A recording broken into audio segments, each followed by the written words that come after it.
लिए हमारे हाथ पैर और गाड़ी के चारों टायर उसके हाथ पैर ही समझ लो। आप हैं कि गाड़ी चली हुई है 1-1.5 लाख और उसका मीटर कर देते हैं 50,000 60,000।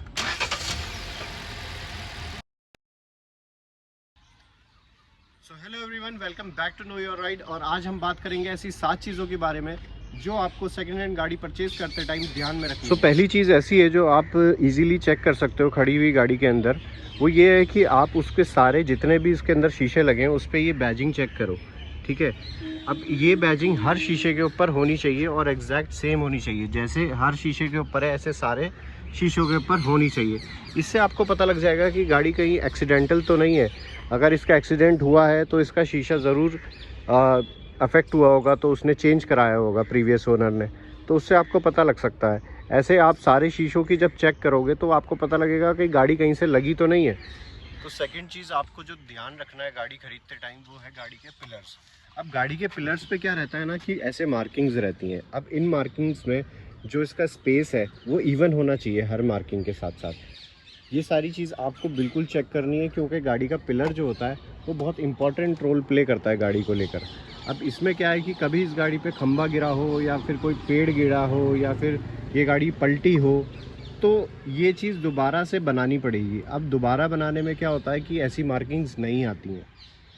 अब जब ये मार्किंग्स आपको नहीं मिलेंगी इसका मतलब है कि गाड़ी एक्सीडेंटल है, और गाड़ी अगर इस साइड से एक्सीडेंटल है तो वो स्पीड में जब होगी तो उसके डायमेंशंस ख़राब हो जाते हैं। अब डायमेंशंस ख़राब हो जाते हैं तो वो स्पीड में आपको ज़रूर शो करेगी, वो डिसबैलेंस होगी अपनी जगह से।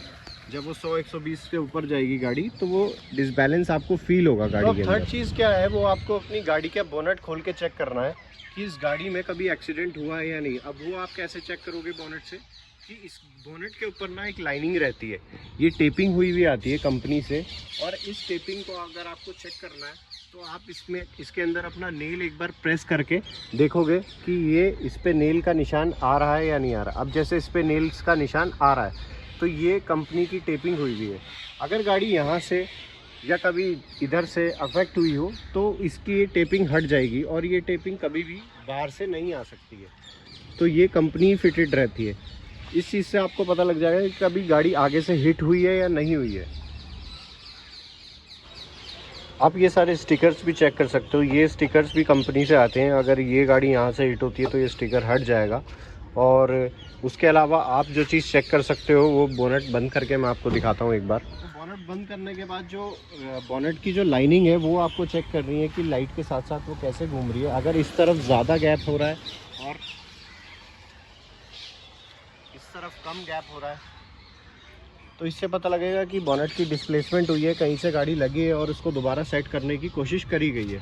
फोर्थ चीज़ का जो आपको ख्याल रखना है वो है गाड़ी के पेडल्स। अब गाड़ी के पेडल्स जो है वो जितना आप इनको यूज़ करोगे ये उतना ज़्यादा घिस जाते हैं, तो इससे पता लगता है कि गाड़ी कितने किलोमीटर चली है। अब जैसे ये गाड़ी 13,000 चली हुई है तो 13,000 के हिसाब से ये पेडल्स अभी बिल्कुल नए हैं। ठीक है, और इसके साथ साथ आप एक और चीज़ चेक कर सकते हो, गाड़ी की गियर नॉब भी घिस जाती है वक्त के साथ साथ जब आप उसे यूज़ करते हो।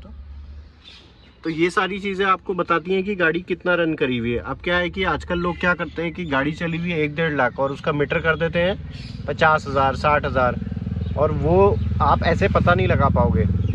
आपको ये सारी चीज़ें चेक करनी पड़ेंगी, तब आपको पता लगेगा कि कितनी रन कर चुकी है गाड़ी। ओके, सो फिफ्थ चीज़ जो है वो है गाड़ी के अंडर डोर्स। अब अंडर डोर्स में आपको क्या चेक करना है कि जैसे ये नट बोल्ट लगे हैं गाड़ी के अंदर। अब ये नट बोल्ट जो है ये पेंटेड है, ये गाड़ी के साथ साथ पेंट हुए थे। तो गाड़ी जब कंपनी से आती है तो इस पर पेंट हुआ होता है, और जाहिर सी बात है अगर इस पर एक्सीडेंट होगा तो ये गेट्स खुलेंगे। अब अगर गेट्स खुलते हैं तो इन नट बोल्ट्स पे कुछ ना कुछ निशान रहेगा खुलने का, तो वो निशान आपको चेक करना है। अगर ये खुले तो इसका मतलब गाड़ी इधर से लगी है। और ऐसे ही इसमें इधर भी ये आपको नट बोल्ट्स दिख जाएंगे, इधर भी आपको ये नट बोल्ट्स दिख जाएंगे। ये सारी चीज़ें आपको चेक करनी है। ये पेंट जो हुआ है ये दोबारा रीपेंट तो नहीं हुआ है, ये चेक करना है। अगर ये रीपेंट हुआ है तो इसका मतलब फेंडर लगा है इस साइड से गाड़ी का ना। तो आ जाते हैं अपने 6th पॉइंट पे। 6th पॉइंट गाड़ी के लिए बहुत ज़्यादा इंपॉर्टेंट है, वो है गाड़ी के टायर्स। अब गाड़ी के टायर्स गाड़ी के लिए ऐसे हैं जैसे हमारे लिए हमारे हाथ पैर, और गाड़ी के चारों टायर उसके हाथ पैर ही समझ लो आप लोग।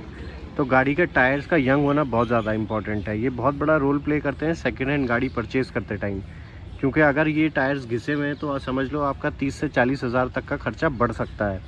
और इसमें आपको क्या चेक करना है कि इसकी ग्रिपिंग कितनी है, अंदर टायर में ग्रिपिंग कितनी हुई हुई है और कितनी डेप्थ है।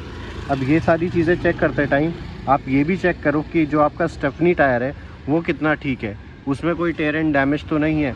और साथ ही साथ स्टेपनी वाले टायर के साथ आप चेक करो कि उसके सारे इक्विपमेंट्स पूरे हैं या नहीं है, उसमें जो जैक इस्तेमाल होता है और जितने भी इक्विपमेंट्स होते हैं वो हैं या नहीं है। तो अब आ जाते हैं हमारे 7th पॉइंट पे, और ये हमारा लास्ट पॉइंट है जिस पे हमें चेक करना है गाड़ी का इंजन। तो सबसे पहले हम गाड़ी के इंजन को विजुअली देखेंगे, उसके बाद हम गाड़ी का इंजन ऑयल चेक करेंगे। अब यहाँ तक इंजन ऑयल गाड़ी का है तो इसका मतलब गाड़ी की ठीक से केयर हुई हुई है। उसके बाद हम आ जाएंगे गाड़ी के स्टार्ट एंड स्टॉप में।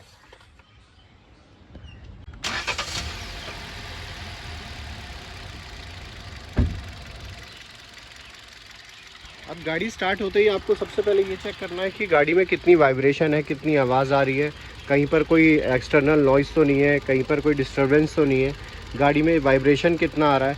ये सारी चीज़ें आपको विजुअली देखनी है और गाड़ी के अंदर बैठ के भी फील करनी है, कहीं पर कोई एबनॉर्मल नॉइज़ तो नहीं है। उसके बाद आपको इंजन स्टार्ट करने के बाद अपना गाड़ी का एग्जॉस्ट देखना है और उसको एक्सेलरेट करना है। आपको चेक करना है कि यहाँ पर कहीं वाइट स्मोक तो नहीं निकाल रही है गाड़ी बाहर।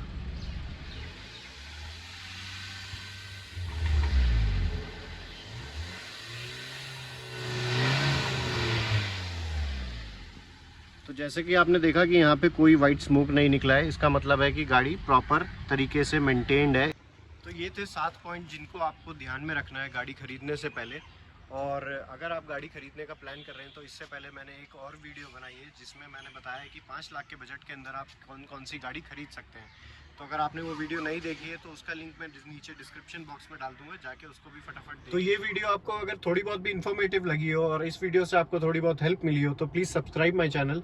ऐसी काफ़ी सारी वीडियोज़ मैं अपने चैनल पर लाता रहूँगा। Thank you so much for watching. That's it from my side.